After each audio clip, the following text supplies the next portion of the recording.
las dos cosas. Bueno, está Luis Seco ya con nosotros. Luis, ¿cómo le va? ¿Qué tal? Enorme Gracias por placer. invitarme.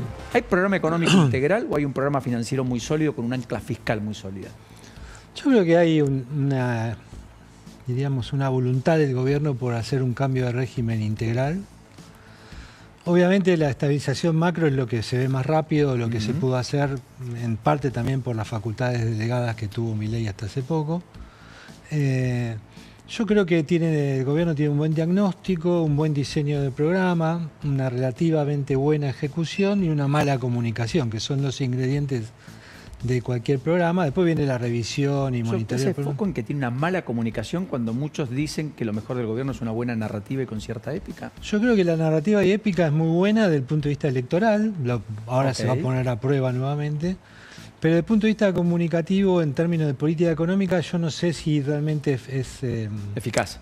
Eficaz y adecuado tanto autoelogio. Esta idea de que todo marcha de acuerdo al plan. Yo diría, mirá, la política económica la repasás en cualquier país del mundo, hay correcciones, hay marchas, a veces marchas y contramarchas. Porque para determinadas medidas vos tenés un contexto distinto. Y sí, van cambiando las cosas y vos tenés que actuar. Y entonces ahora cuando el gobierno actúa, como estamos viendo en los últimos 40 días, o 30 y pico días... Con pragmatismo, digamos, saliéndose de lo que había dicho. Lo cual siempre es mejor, ¿no? Yo prefiero el pragmatismo antes que el dogmatismo irreflexivo que supimos tener, digamos. Entonces, ahora tenés que tener de alguna manera una comunicación que te permita moverte entre eso. El gobierno ahora empezó y los funcionarios del equipo económico son conscientes de ello, entonces dicen, bueno, mire, el dólar puede subir, puede bajar, las tasas pueden subir, pueden bajar. Bueno, pero era como que vos tenés que crear condiciones para que ese accionar de la política económica en el terreno, en el día a día, no quede tan divorciado de un relato donde da la sensación de que se la saben todas y que siempre está... ¿Se puede soberbia en el equipo económico? Y hay un poco yo diría mucho de necesidad de mantener ese relato de que ellos son los que saben. O sea, con eso no es beneficio del mejor ministro de Economía de los últimos 100 años. No sé, eso habrá que verlo, digamos. Yo me parece que es prematuro todo, ¿entendés? O sea, acá la gente está en el medio, yo te diría ni siquiera en el medio, en los albores de un cambio de régimen económico, la estabilización... Que sí ve favorable en todos los casos. Sí, la estabilización hay que consolidarla y ese proceso de consolidación es un proceso que tiene un componente político muy grande. ¿Por qué? Porque necesitas leyes. Y gestión política. Claramente. Que te permite la construcción de consensos para hacer las leyes. Y necesitas también ahí una comunicación, porque, a ver, todos esperamos en la elección, vos diste un excelente diagnóstico recién, el mundo empresario, los mercados, dicen, bueno, ¿qué esperamos de la elección? Y que haya luego una configuración política que te permita aprobar leyes. Correcto. Entonces uno dice, bueno, entonces todo lo que hagas acá hasta octubre importa, no es que da lo mismo si vos sos confrontativo, seguís la pelea, si no...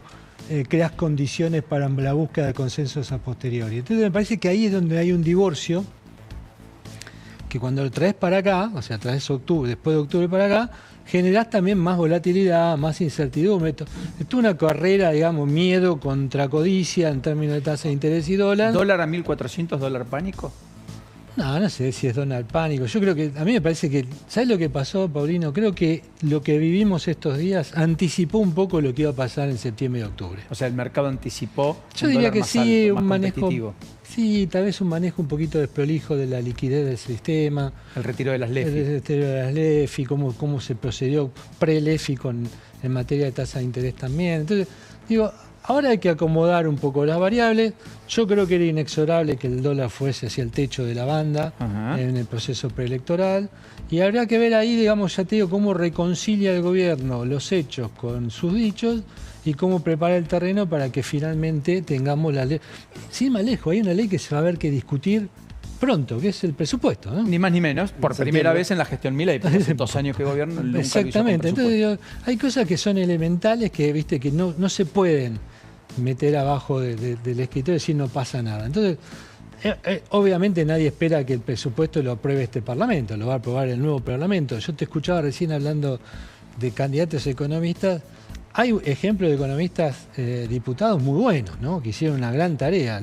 Ricardo López Murphy, Luciano Laspina, sobre todo. Uno de los más reconocidos, Laspina, que deja finalmente el Congreso por decisión personal, no va a renovar la banca. Entonces, digamos, no está mal que haya diputados. Ahora, también depende de la actitud de esos diputados. Yo te pongo estos 2 ejemplos a propósito, porque son 2 tipos que han construido en torno a ello, digamos, toda una lógica de negociación. Quizás como posición expert, más belicoso, más... Claro, por ahí eso es otra posición un poco más extrema, ¿no? Claro, Entonces yo digo, más político, no económico. El digamos. perfil depende mucho, ¿no?, de quién vaya a ser candidato, porque tenés que generar negociaciones y clima de negociación favorable para la aprobación de esas leyes fundamentales, ¿no? Definitivamente. ¿Qué imaginas de inflación a las 4 de la tarde, abajo del 2? Sí, yo creo que va a estar ahí en el entorno del 2, probablemente debajo. Agosto arrancó un poquito más movidito en términos de precios. O sea, ¿que imaginas que por ahí pueda ir Sí, arriba de 2? se va a repartir el efecto. El salto cambiario fue muy grande, ¿no? La corrección cambiaria de julio fue muy importante, digamos, eso se va a notar en precios. El presidente trató de desmistificar esta idea del pass-through y demás, pero es cierto lo que dice el presidente, si no hay convalidación monetaria, y hoy hay algo de convalidación monetaria hoy porque la cantidad de dinero ha crecido. Así que me parece que hay que ser prudente en el manejo de la estabilización macro y ser muy previsor en términos de gestión política, como lo llamás vos, para lograr consensos necesarios para aprobar leyes clave, ¿no? 2 preguntas finales. ¿La economía crece este año cuánto?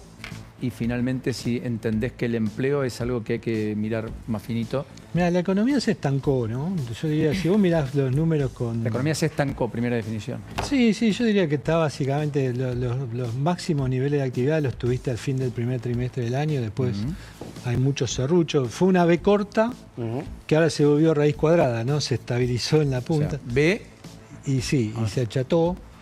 Yo creo que tiene que ver con todo este clima de volatilidades, la expectativa electoral y también una economía que le cuesta, digamos, engranar, básicamente porque si vos mirás el efecto de la prédica oficial y de los inéditos logros que ha tenido, pues ha tenido logros inéditos que hay que valorar, es que todavía cuesta convencer a la mayoría de los argentinos de que esta vez sí es diferente. O sea, lo que cree el gobierno y siente convicción respecto a comunicar, esta vez sí es distinta, esta vez sí, una parte importante de la sociedad entendés que está diciendo, esta película ya la vi. No sé si esta película ya la vi, pero convenceme, déjame ver esta idea de expectativa, déjame ver un poco más, ¿no? Déjame ver un poco más y veo que... Y ahí viene el empleo, ¿no? Es difícil que haya un boom de empleo si no hay inversión, y aparte si no hay inversiones también es muy difícil. Mirá, el ABC, una de las primeras lecciones de economía que aprendemos es que si vos querés remunerar bien el trabajo, tiene que haber mucha inversión. O sea, siempre se remunera mejor el factor escaso.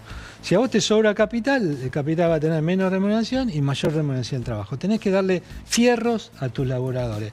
Y esa inversión no está. Hoy Argentina está en uno de los pisos históricos de inversión. ¿De cuánto es del PBI? Mira, en términos corrientes son 15 puntos del PBI. Y deberíamos estar en 30, 40. Digamos, si queremos reconstituir el equipo, el stock de capital previo y crecer como crecen los países con milagro económico, sí. Yo me conformo con 25 puntos. Sería una cosa fantástica para Argentina. Macri cuando asumió decía, yo quiero tener 25 puntos del PBI y nunca llegó, digamos. Es como que nunca volvemos ni siquiera a los 25 puntos. Entonces estamos en 15. O sea, sería una inversión extranjera o local, inversión directa en dólares, de $1 de cada $4 de los que produce la economía en su conjunto. Cada $4 que produce la economía, $1 puesto al servicio de la inversión. La inversión es clave porque aparte no solo es la que te va a viabilizar la creación de puestos de trabajo, sino remunerarlos bien. Que es lo que va a sentirse efectivamente en beneficio de la mejor calidad. Porque tuvimos algo de generación de empleo en los años anteriores y ¿qué pasaba? Vos mirabas y decías, che, pero acá hay un montón de gente que tiene laburo y es pobre. Y sí, si no hay capital. Y no había calidad en el empleo. Ahí tenés fundamental la inversión. Y yo creo que ese es un proceso que necesita que todos nos convenzamos de que esta vez sí es diferente. Luis, enorme placer. Un placer, hasta pronto. Como siempre. Muchas gracias. Me das perlitas de la Convención Constituyente en Santa Fe, Maxi, esa que, entiendo, en 2 o 3 semanas debe alumbrar la nueva Constitución, ¿no es cierto? Exacto, porque...